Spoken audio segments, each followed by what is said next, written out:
ओम गणेशाय नमः। नमस्कार, मैं अविनाश जी। आज हम बात करेंगे आयु भाव के एक और भाग में किस प्रकार आपके कुंडली में आपका भाग्य लिखा है कि आपको दीर्घायु प्राप्त है, अल्पायु प्राप्त है अथवा मध्य आयु प्राप्त है।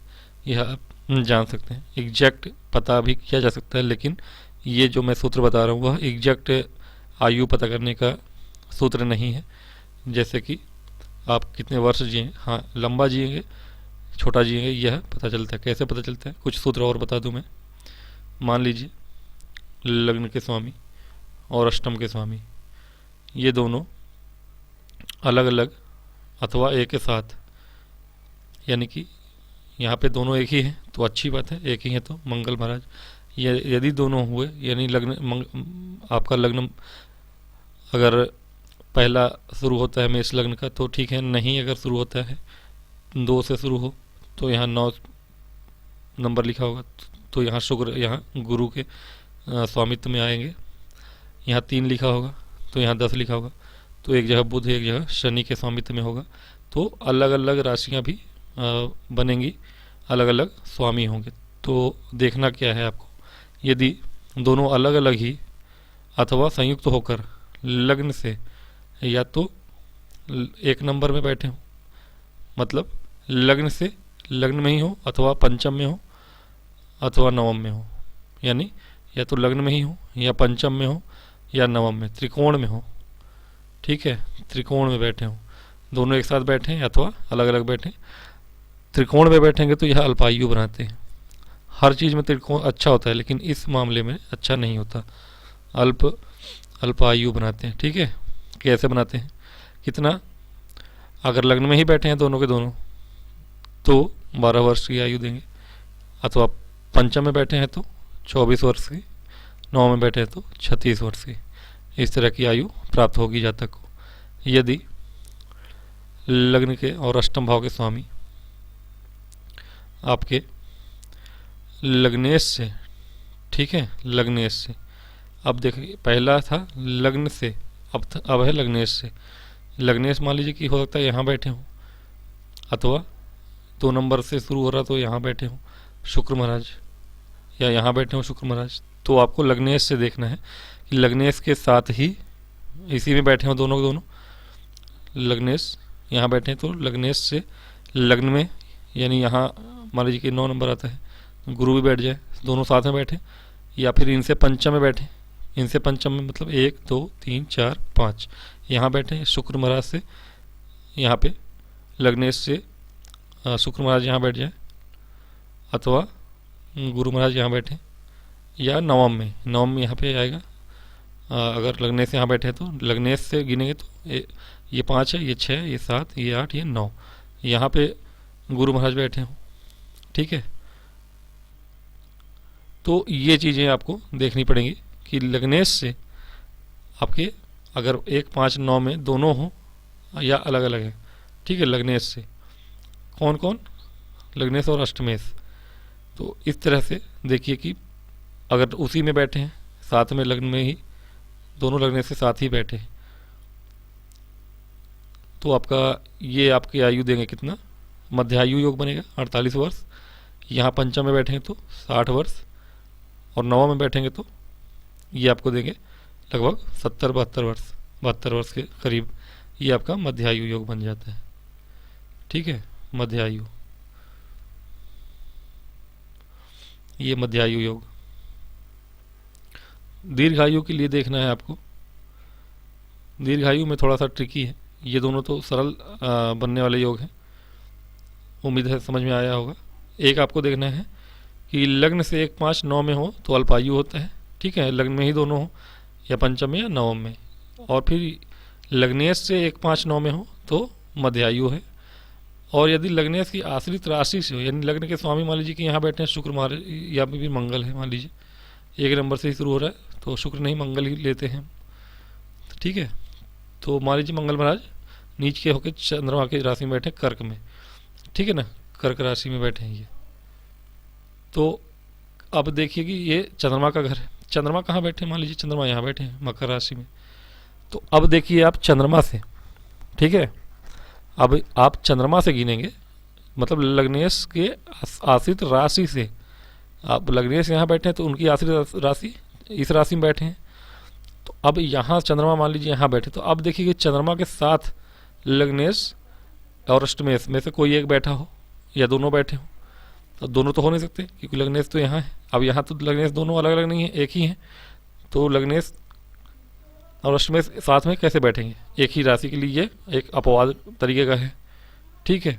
लेकिन अगर दोनों अलग अलग, मान लीजिए कि 2 नंबर 9 नंबर से शुरू हो रहे हैं, तो यहाँ शुक्र महाराज यदि बैठे हों और शुक्र चंद्रमा के घर में बैठे हो और चंद्रमा यहाँ है, तो अब यहाँ गुरु बैठ सकते हैं चंद्रमा के साथ पहले नंबर में, फिर 5वें में, इनसे 5वें में 1 2 3 4 5 यहाँ गुरु बैठ सकते हैं, अथवा 6 7 8 9 यहाँ बैठ सकते हैं गुरु, 1 5 9। तो ये या तो चंद्रमा के साथ बैठे या उनसे पंचम बैठे, या तो उनसे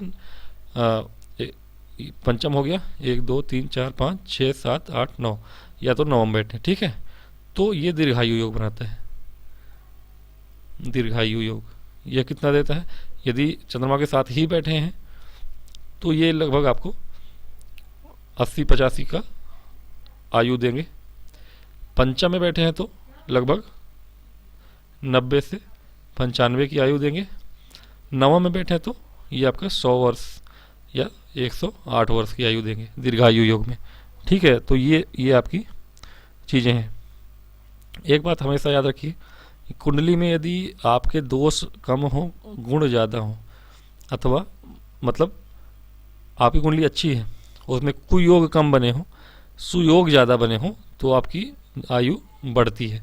कुयोग बने होंगे तो आयु घटती है। ये चीज़ें हैं। हाँ, एक चीज़ है, शुभ योग देख लीजिए, शुभ ग्रह देख लीजिए। आपकी कुंडली में यदि ग्रह, शुभ वाले ग्रह यदि केंद्र में बैठे हों, ठीक है, केंद्र में शुभ ग्रह बैठे हों और लग्नेश भी शुभ युक्त हों, लग्न के स्वामी जो है शुभ ग्रहों से युक्त दृष्ट हों या गुरु से युक्त दृष्ट हों, तो पूर्ण आयु ही होती है, यानी दीर्घायु, ठीक है, दीर्घायु।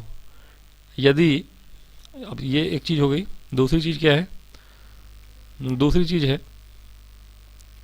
कि यदि आपके लग्नेश केंद्र में गुरु और शुक्र से युक्त हों अथवा दृष्ट हों, तो भी लग्नेश केंद्र में मान लीजिए बैठे हैं, मंगल यहाँ गुरु से दृष्ट हैं, या शुक्र के साथ ही मान लीजिए बैठे हैं, या गुरु के साथ बैठे हैं, या युक्त या दृष्ट हैं, तो ये आपका पूर्ण आयु बनाता है, ठीक है, या दीर्घायु कह लीजिए। ये चीज़ें हैं, ठीक है।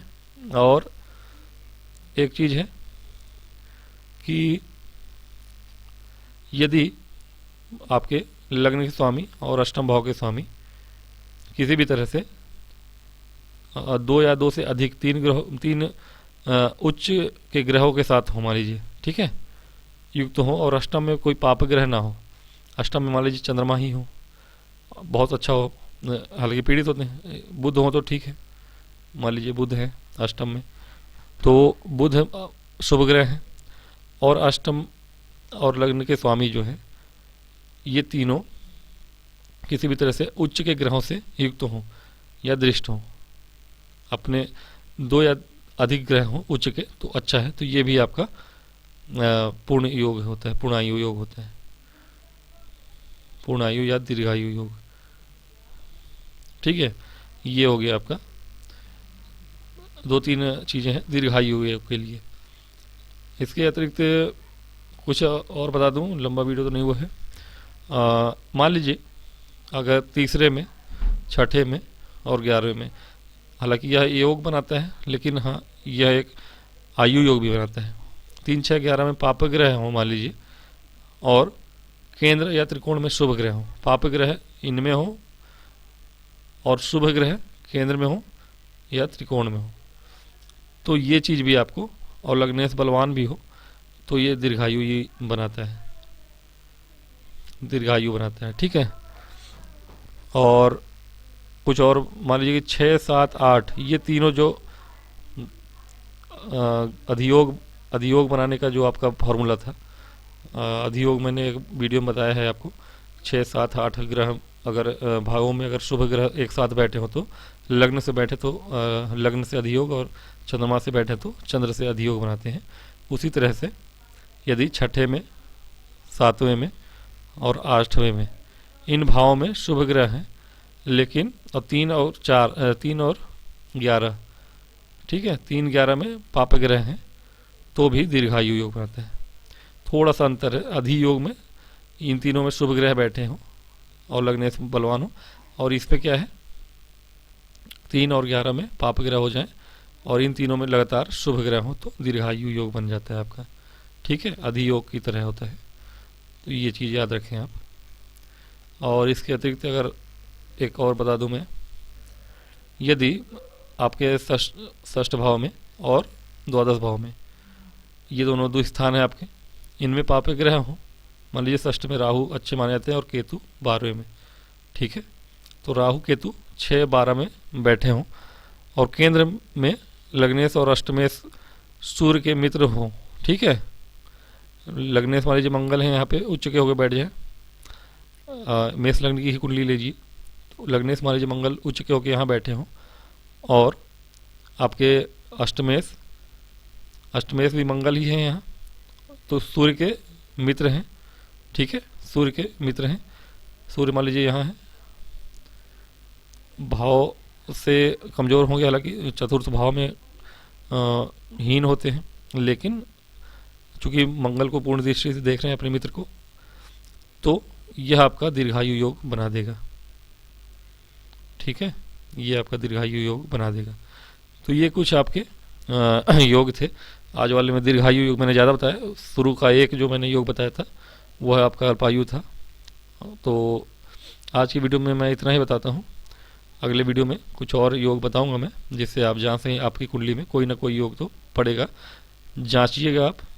और आप सब को निवेदन है लाइक और सब्सक्राइब करें और मुझे आज्ञा दें। कल नव वर्ष है 1 जनवरी 2025, तो 1 जनवरी 2025 को ही आप सबको मैं, हालांकि कोशिश है मेरी कि मैं अब लाइव आके आपको या वीडियो सहित मैं अपने लाइव आके वीडियो समझाऊंगा, तो हो सकता है कि मैं जनवरी में 1 जनवरी से आपको वो वाली वीडियोस भी अपलोड करूंगा। तब तक के लिए नमस्कार।